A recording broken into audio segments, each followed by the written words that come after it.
For 51 years, the Kentucky Department of Fish and Wildlife Resources has been celebrating National Hunting and Fishing Day. Salado Center Manager Julian Foster says this day embodies what the department is all about. We're here to teach people about Kentucky's native species, but also the broader conservation aims of the department to care for our natural resources.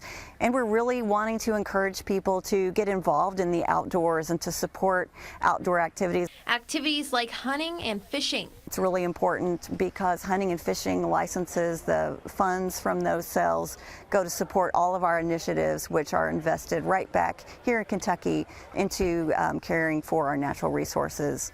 The Department of Fish and Wildlife opened the Salado Center to the public Saturday, inviting people to learn about the outdoors through a number of different activities. We've got basic archery for folks to try out. We have something called a Laporte system, which is an opportunity to shoot arrows at foam targets as they fly through the air. It's very challenging. We've got kayak fishing. You can try your hand at that.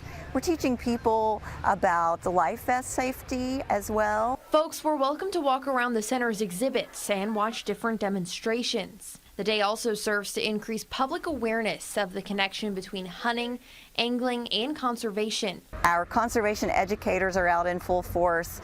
Around the Salado Education Center, they're walking along our pathways with props and with some of our program animals. You might encounter a snake along the way. In Frankfort, Samantha Valentino, WKYT.